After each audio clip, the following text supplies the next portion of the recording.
ಪ್ರಿಯರೇ, ದಿನದ ಬದುಕಿಗೊಂದು ಕ್ರಿಸ್ತನ ಈ ದನಿ ನಮ್ಮೆಲ್ಲರಿಗೂ ಪ್ರೇರಣೆ ಆಗಲಿ. ಪೂಜಾ ವಿಧಿಯ ಸಾಧಾರಣ ಕಾಲದ 29ನೆಯ ವಾರ, ಅಕ್ಟೋಬರ್ 24, 2025 ಶುಕ್ರವಾರ. ಸಂತ ಲೂಕನು ಬರೆದ ಪವಿತ್ರ ಶುಭ ಸಂದೇಶದಿಂದ ವಾಚನ, 12ನೆಯ ಅಧ್ಯಾಯ, 54ರಿಂದ 59ರವರೆಗಿನ ವಚನಗಳು.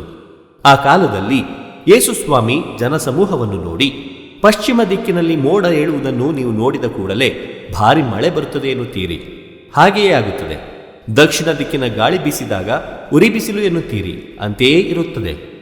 ಆಷಾಢ ಭೂತಿಗಳೇ, ಭೂಮ್ಯಾಕಾಶಗಳ ಲಕ್ಷಣಗಳನ್ನು ನೀವು ಸರಿಯಾಗಿ ಅರಿತುಕೊಳ್ಳಬಲ್ಲಿರಿ, ಆದರೆ ಪ್ರಸ್ತುತ ಕಾಲವನ್ನು ಅರ್ಥ ಮಾಡಿಕೊಳ್ಳಲಾರಿರ. ನ್ಯಾಯ ನಿರ್ಣಯವನ್ನು ನಿಮ್ಮಲ್ಲಿಯೇ ನೀವು ಏಕೆ ಮಾಡಿಕೊಳ್ಳಬಾರದು?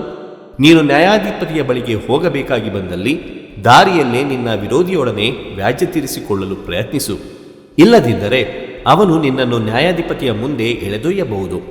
ನ್ಯಾಯಾಧಿಪತಿ ನಿನ್ನನ್ನು ಸೆರೆಯ ಅಧಿಕಾರಿಯ ಕೈಗೊಪ್ಪಿಸಬಹುದು. ಸೆರೆ ಅಧಿಕಾರಿ ನಿನ್ನನ್ನು ಸೆರೆಮನೆಯಲ್ಲಿ ಹಾಕಬಹುದು.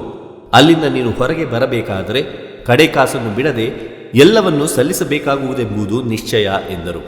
ಪ್ರಭುವಿನ ಶುಭ ಸಂದೇಶ. ಕ್ರಿಸ್ತರೇ ನಿಮಗೆ ಸ್ತುತಿ ಸಲ್ಲಲಿ. ಚಿಂತನೆ: ಲೌಕಿಕ ವಿಷಯಗಳ ಬಗ್ಗೆ ಇರುವಷ್ಟು ವಿಚಾರಧಾರೆ, ತನ್ಮಯತೆ, ಒಲವು ಆಧ್ಯಾತ್ಮಿಕ ವಿಷಯಗಳಲ್ಲಿದೆಯೇ? ಪ್ರಭು ಯೇಸು ಕ್ರಿಸ್ತರಲ್ಲಿ ಆತ್ಮೀಯರೇ, ಲೌಕಿಕ ವಿಚಾರಗಳನ್ನು ಅರಿತು ಅವುಗಳನ್ನು ಉತ್ತಮ ರೀತಿಯಲ್ಲಿ ನಿಭಾಯಿಸುವ ನಾವು ಪಾರಮಾರ್ಥಿಕ ವಿಷಯಗಳಲ್ಲೂ ಪರಿಣತಿಯನ್ನು ಪಡೆಯಬೇಕೆಂಬುದೇ ಇಂದಿನ ಶುಭ ಸಂದೇಶದ ಸಾರಾಂಶ. ಆತ್ಮೀಯರೇ, ಹೀಗೆ ಇಂದಿನ ವಚನದಲ್ಲಿ ಪಾರಮಾರ್ಥಿಕ ವಿಷಯಗಳನ್ನು ಧ್ಯಾನಿಸಿ ಅಧ್ಯಯನ ಮಾಡಿ ಅವುಗಳನ್ನು ಆಳವಾಗಿ ಅರಿತ ಸಂತ ಪೌಲರು ತನ್ನ ವ್ಯಕ್ತಿತ್ವದಲ್ಲಿರುವ ಪಾಪ ಹಾಗೂ ದೈವ ನಿಯಮವನ್ನು ಕುರಿತು ಹೇಳುತ್ತಾರೆ. ನಮ್ಮ ಸಮಾಜದಲ್ಲಿ ಹಾಗೂ ಪ್ರಪಂಚದಲ್ಲಿ ಪಾಪ ಬೇರೂರಿರುವುದು ವಾಸ್ತವ. ಹಾಗೆಯೇ ನಮ್ಮ ವ್ಯಕ್ತಿತ್ವದಲ್ಲೂ ಸಹ ಪಾಪವೂ ಕಾಣಸಿಗುತ್ತದೆ. ಕೆಲವೊಮ್ಮೆ ನಾವು ಒಳ್ಳೆಯದು ಮಾಡುವ ಮನಸ್ಸಿದ್ದರೂ ನಮ್ಮ ಅಂತರಾಳದಲ್ಲಿರುವ ಪಾಪದ ಪ್ರಚೋದನೆಯ ಸಲುವಾಗಿ ಕೆಟ್ಟದನ್ನು ಮಾಡುತ್ತೇವೆ. ಇಂತಹ ಸಂದಿಗ್ಧ ಪರಿಸ್ಥಿತಿಯಿಂದ ಮನುಷ್ಯನನ್ನು ಬಿಡುಗಡೆಗೊಳಿಸಲು ಆಜ್ಞೆಗಳಿಂದಾಗಲಿ, ಕಟ್ಟಳೆಗಳಿಂದಾಗಲಿ, ಧರ್ಮಶಾಸ್ತ್ರದಿಂದಾಗಲಿ, ವಿಧಿವಿಧಾನಗಳಿಂದಾಗಲಿ ಸಾಧ್ಯವಿಲ್ಲ.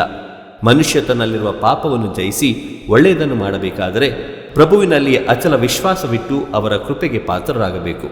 ಆಗ ಮಾತ್ರ ನಮ್ಮ ಸಂಪೂರ್ಣ ರಕ್ಷಣೆ ಸಾಧ್ಯ. ದೇವರು ನಮ್ಮೆಲ್ಲರನ್ನು ಆಶೀರ್ವದಿಸಲಿ. ಇದು ದನಿಮಾಧ್ಯಮ ಮನೆಯ ಕೊಡುಗೆ. ಧ್ವನಿ ವಂದನೀಯ ಸ್ವಾಮಿ ಶಾಂತಕುಮಾರ್ ಜೆ, ಬೆಂಗಳೂರು ಮಹಾಧರ್ಮ ಕ್ಷೇತ್ರ. ಪ್ರಿಯರೇ, ಈ ಚಾನೆಲ್ ಅನ್ನು ಸಬ್ಸ್ಕ್ರೈಬ್ ಮಾಡಿ ಪ್ರತಿದಿನ ದೇವರ ವಾಕ್ಯವನ್ನು ಆಲಿಸುತ್ತಾ ಅದನ್ನು ಇತರರೊಂದಿಗೆ ಹಂಚಿಕೊಳ್ಳಲು ನಮಗೆ ನೆರವಾಗಿರಿ. ಧನ್ಯವಾದಗಳು.